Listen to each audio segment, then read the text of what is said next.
I just want to make an initial comment that the stock market just hit an all-time record high. It broke for the first time ever 23,000. So we're very happy about that. I hope that Greece is going to be doing the same thing very soon. I think they will.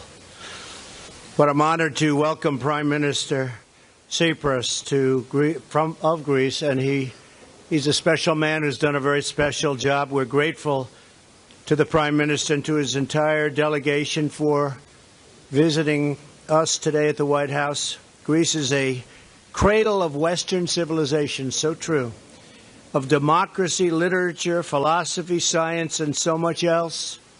America looks on that glorious heritage with wonder and with awe.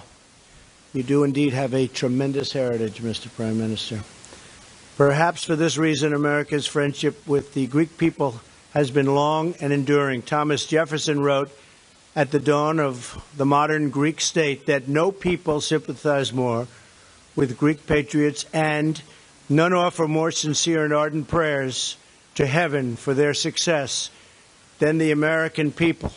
Jefferson's words are true to this day. Mr. Prime Minister, I'm proud to report that this past March we celebrated Greek Independence Day right here at the White House, and that was great.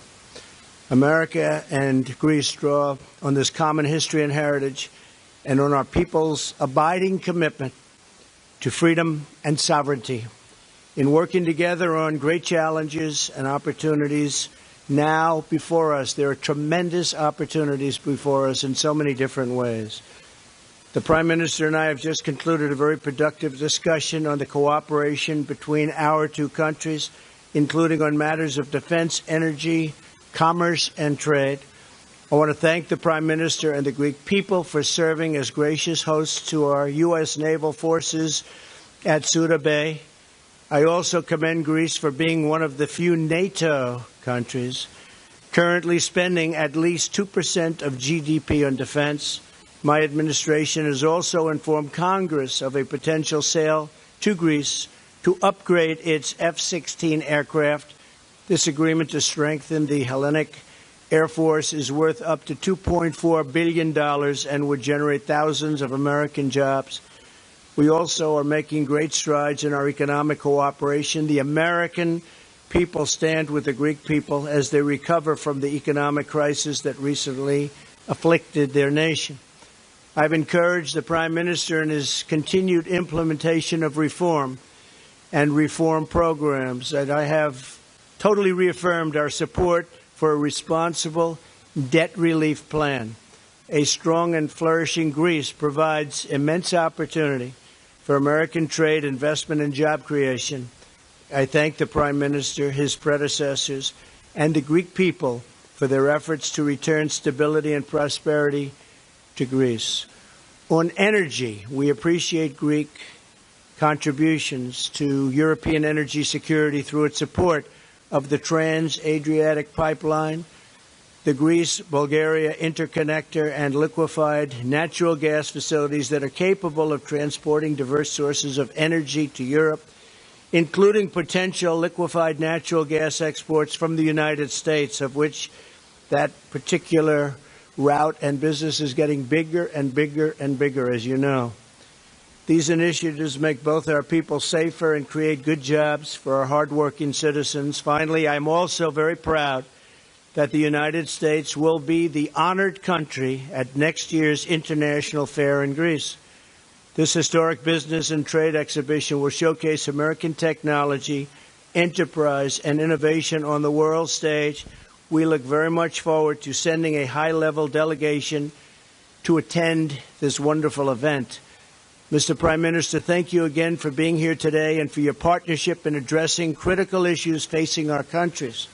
I look forward to having many productive discussions with you and to having a very close and warm cooperation on a wide range of shared objectives.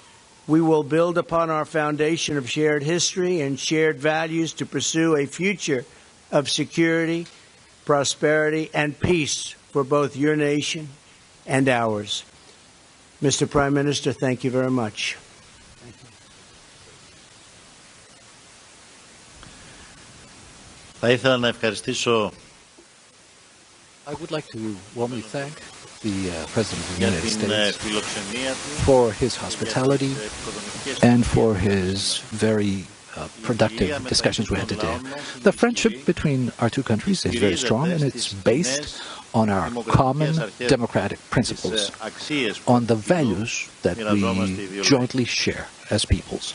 It is correct that the founders of the United States were inspired by ancient Greece, and the Greek Revolution was inspired by the American Revolution for independence. At the same time, our relationship was also based on a very dynamic diaspora of Greek people here in the U.S., which offers many to offer for both countries. As we underlined earlier, the Greek-U.S. relationships may be at their best compared to the past since the Second World War, when our peoples worked together and fought together, shoulder to shoulder against fascism. And I do believe that there are many reasons for this. Today, our strategy is based on mutual respect, and it is fed by the significant support provided by the U.S. to Greece and to the Greek people during the hard times of the economic crisis, support for the exit of Greece from the crisis. And at this point, I would like to just focus a minute. Greece today fulfills three basic objectives which do not only relate to Greece, but I would say that are of special significance at international level. First, it is dynamically coming out of a crisis, noting wonderful growth rates, and it's beginning to attract investments and increase its exports, as we see as well from the Greek-U.S. balance of trade. And it's leaving behind not only a crisis, but it's leaving behind the economic model that led to the crisis. Second, Greece today is the most significant pillar of security and cooperation in one of the most important, but at the same time unstable, sensitive areas of the planet. A country with a dynamic, multidimensional foreign policy, a country which is a reliable partner and ally of the United States, which fulfills its NATO obligations, and it is in close cooperation in the defense sector with the United States. That's a country which maintains the dialogue with Turkey despite the difficulties that we face and the challenges, but knowing the very important European course of Turkey. It's a country also that promotes cooperation in the Middle East and the Balkans, which contribute to the security and the growth of the area. And third, Greece, being already pretty strong in maritime and tourism, is gradually becoming a significant crossroads for transportation and energy. I would like to mention the completion of the TAP pipeline and the East Med pipeline, the agreement for for an LNG station in Alexandroupolis, which is in northeast Greece, and the prospect that Alexandroupolis will be an area where we can receive imports from the United States of fracking.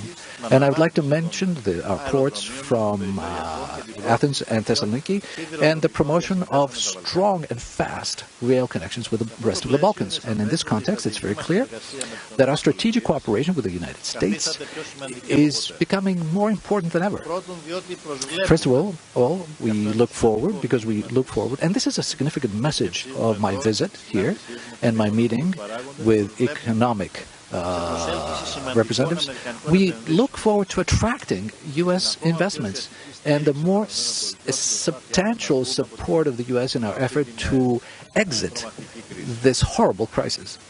The fact that the United States will be the honored country in 2018 in the International Fair of Thessaloniki will play a significant role in this effort. Second, because Greece can dynamically develop in creating a pillar of stability and security only if it is freed from the fundamental national concerns in the areas of security and defense. The United States have a significant role to play in this matter, not only in the diplomatic but also in the defense sector. And we look forward in this context in the fair and the viable solution in the Cypriot issue based on the decisions of the UN Security Council, a solution for the benefit of all Cypriots without guarantors or occupying military forces that will give a new perspective to the area. But at the same time, we are underlining that the dangerous intervention type presence of Turkey in the Aegean must end.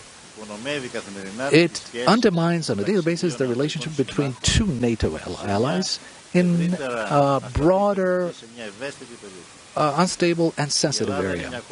Greece is a country that's always open to dialogue, but I want to be very clear.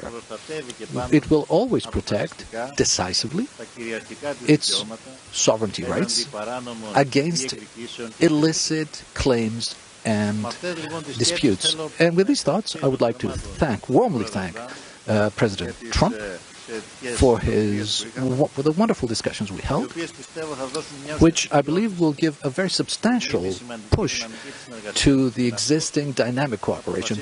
And I believed, and I said that we created a work group between the ministers of economy, the secretaries of the economy, so we can monitor the ability to have a substantial cooperation in investment, in economy, and in all sectors. Thank you very much, sir. Take a few questions. John, go ahead, please.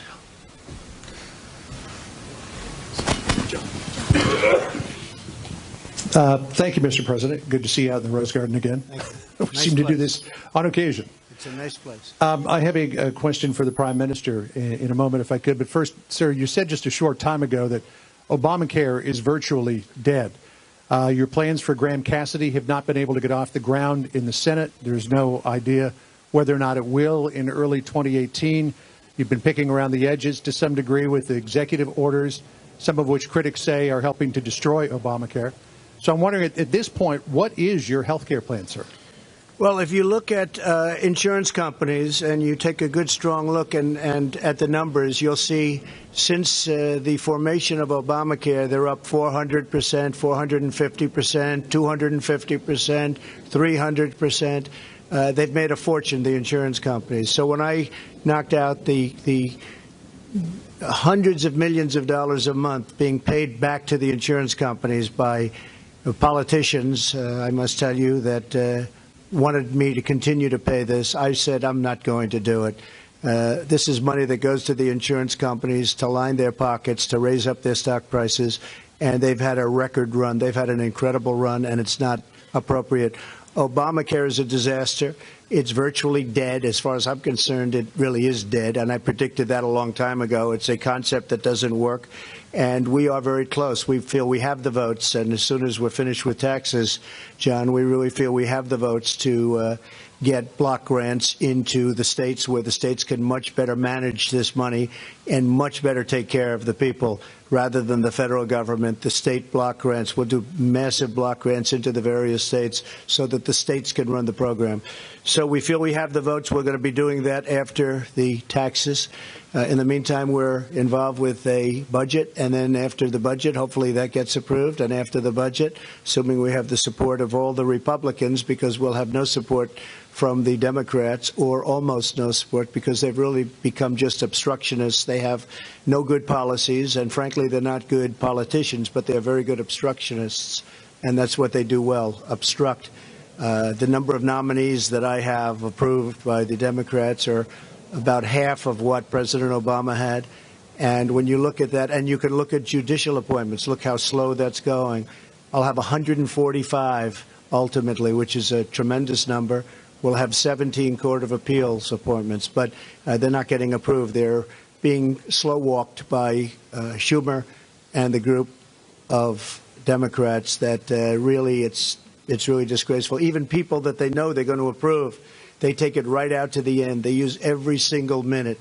And I think it's a very disgraceful situation. But Obamacare is everything but dead. The people aren't going to take it. They're not going to take it. Alaska, they had over a 200% increase. In Arizona, they were 116%, and I hear going up even higher. And the people aren't going to take that any longer. So I think we're in great shape. I think we have the votes, and we'll be doing that right after the largest tax cuts in the history of our country are approved, hopefully sometime in the very near future. So is Graham Cassidy still the plan, sir? Yeah, essentially that would be the plan, yes, block grants. And Mr. Prime Minister, with respect to the President, in March of 2016, you said at the potential for a Donald Trump presidency, quote, "I hope we will not face this evil." And I'm wondering if after spending time with the President, you have changed your mind or if you're of the same mind. I wish I knew that before my speech. Διαπίστωσα από την συνάντηση που είχαμε με τον Πρόεδρο ότι the meeting had with the President, his approach and the way he addresses health products.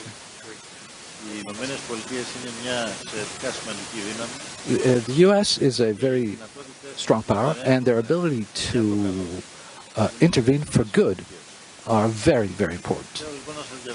I want to confirm that the meeting that we had was very productive. Not a moment did I feel that I threatened at any time. I saw that there is a very fertile outlook here in order to set aside any differences we may have to find the common ground which is really important for the relationship between our two peoples that are traditional and historical, and for our common objectives. We need common values. We have common values, Don't forget that the value of democracy and freedom was born in Greece. And it's one of the basic values that traverses American culture and American tradition. The President today of the U.S. continues this tradition, and I think our collaboration will be very substantial, and I'm very optimistic after the meeting that we had today. Thank you. So I might just add that a number of countries were a little bit nervous at the beginning, and I have very good relationships with the leaders of virtually every country I've dealt with. But the reason they were concerned was because I will not allow our country, the United States of America, to be taken advantage of by so many other countries all over the world. If you look at our trade deficits, massive trade deficits with virtually every country. You look at our jobs moving out to certain countries, and the companies are leaving and they're firing the people, and the product is made elsewhere and then it's sold back into the United States. I'm not going to be allowing that. So I can understand how certain countries and the leaders of certain countries may feel. But we're just not going to allow the United States to be taken advantage of by other countries anymore. And there's nothing we can do about that. Thank you. Okay, you have a question. Leonard here with the Greek Public TV. Mr. Prime Minister, how do you plan to attract long-term foreign direct investments in Greece?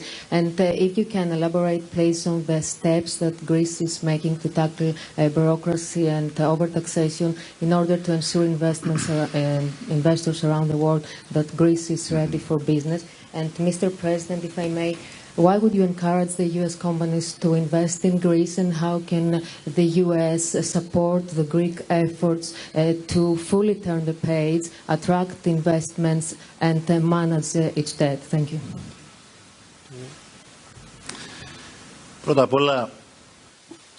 First of all, this is one thing is to intervene legislatively to attract investment, and it's different to work on a daily basis to implement these intentions in a stable environment.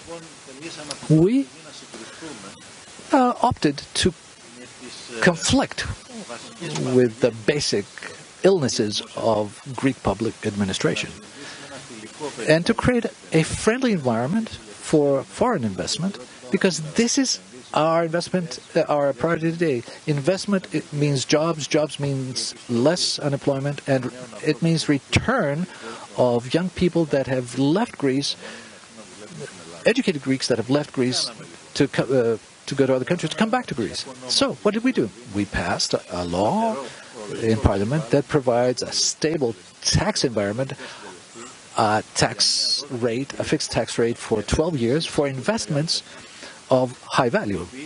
We simplified the procedures to provide licenses to investments.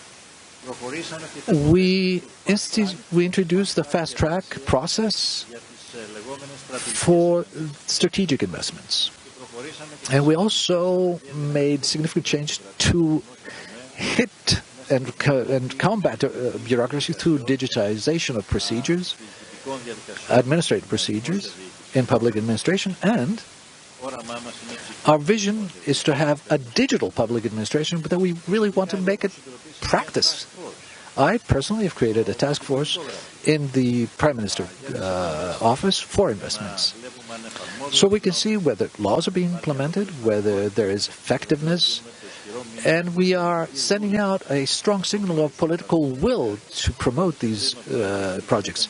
The President asked me earlier what's happening with the Hellenikon, with the old airport, where years ago he himself, as a businessman in the past, was interested in it, and he saw himself the weaknesses and the illnesses of Greek public administration. I informed him it's moving along, and very soon we will see this area being formed to a very, very large real estate project in Greece, which will be, we're hoping that will be an attraction for other investments from abroad. I'd like to also say that Greece, for the first time, from the last country, is the first country in absorbing European funds, investment capital from European structural funds. So we find ourselves at a turning point, a point where investments can provide the ability to exit finally the crisis. And the message I want to pass on to U.S. investments is that Greece is not just a tourist attraction, the best baby in the world, but it's also an investment attraction, an investment destination as well. I can say that we have a great confidence in Greece. I think it's a land of tremendous potential. I know many people are looking to invest in Greece. A lot of the problems are behind it. They've had some very good leadership. They've really done they've made a lot of difficult decisions. We are helping, as you know, with a massive renovation of their Air Force and also of airplanes generally going to Greece. They're looking at buying additional planes from Boeing, and we are helping. We're very much involved with Greece and with helping Greece get back on its feet. We have a tremendous Greek population in this country, people whose heritage is Greece, and we love that country, special country, one of the most beautiful countries in the world, and so I think it's got great potential, and we are helping it along. Okay. Jennifer, you want to go? Thank you, Mr. President. Sure. I have a question for both of you, but let me start with you, Mr. President. Let me give you a quick question about the Federal Reserve. Do you have any other candidates that you're looking at other than Powell, Yellen, the five that have already been named? Are you looking at anyone besides those folks? I would say within those five, you'll probably get the answer, and I'll be making the decision over the next fairly short period of time. Can you say who your favorite is at this point? Honestly, I like them all. Okay. I do. I have a great respect for all of them, but I'll make a decision over the next very short period of time. Can I ask you a quick Obamacare question as well, even though John Roberts asked as well? Sure. Apparently, Lamar Alexander has said he's made a deal with Senator Patty Murray to stabilize Obamacare. Has the White House been involved in those negotiations, and will you support that deal? Yes, we have been involved, and this is a short-term deal because we think ultimately block grants going to the states is going to be the answer. That's a very good solution. We think it's going to not only save money but give people much better health care with a very, very much smaller premium spike, and you look at what's gone on with that. Also much lower deductible so they can use it. Lamar has been working very, very hard with the Democratic, his colleagues on the other side, and Patty Murray is one of them in particular. And they're coming up, and they're fairly close to a short-term solution. The solution will be for about a year or 2 years, and it'll get us over this intermediate hump because we have, as you probably know, we have either have the votes or we're very close to having the votes, and we will get the votes for having really the potential of having great health care in our country.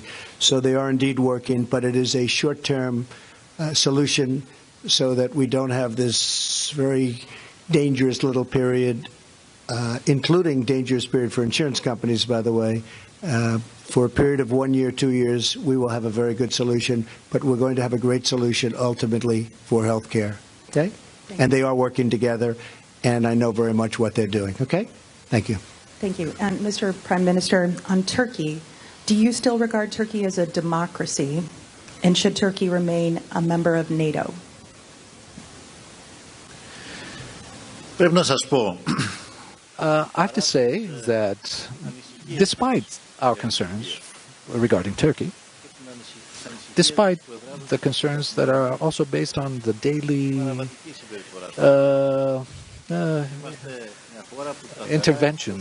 Turkish intervention in the region, nevertheless, we continue to support the Turkish course towards Europe.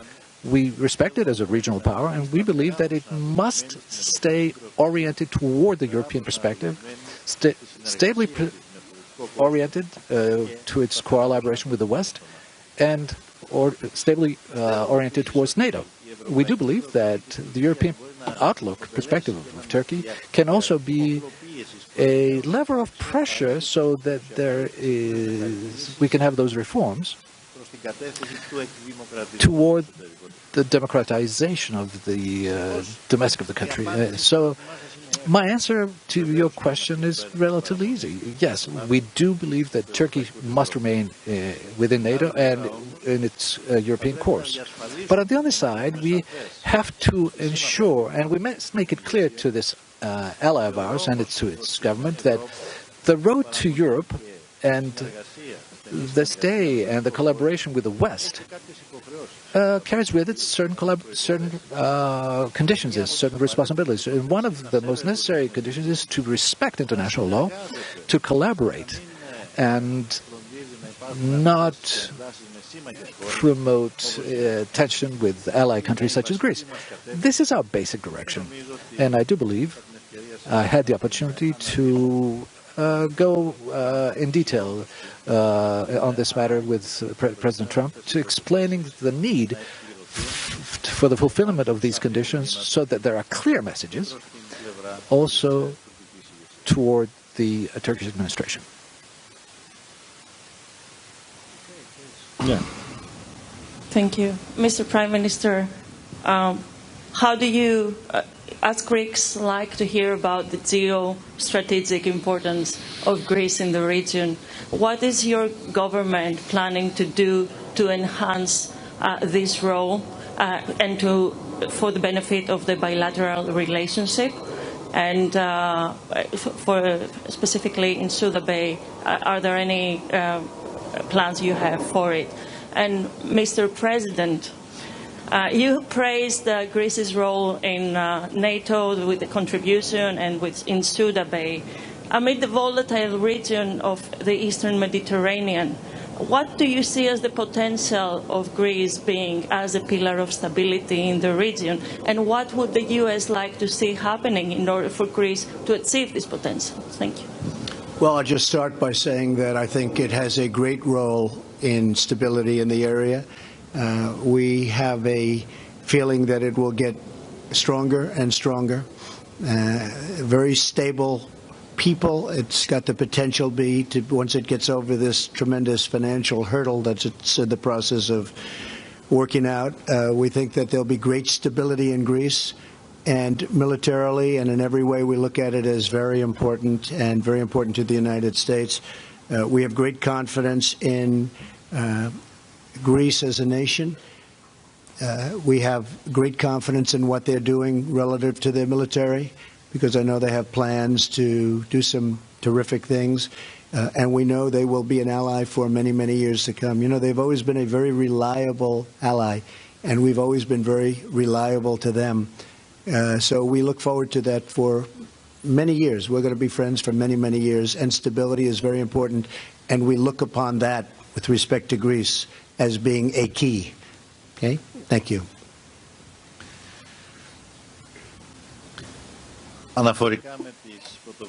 As regards the initiatives that we're going to be taking, but also regarding the initiatives that we have taken to broaden the strategic role of Greece as a reliable partner, both in the EU and NATO, I'd like to say that from the first moment we took over the administration, we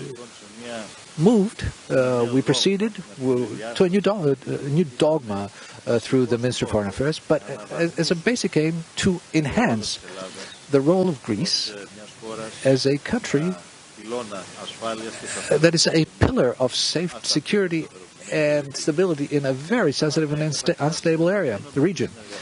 We enhanced our collaboration with two significant partners in the area, Egypt and Israel, and Greece, Cyprus with Israel, and Greece, Cyprus and with Egypt, and with other countries in the area such as Jordan, Lebanon.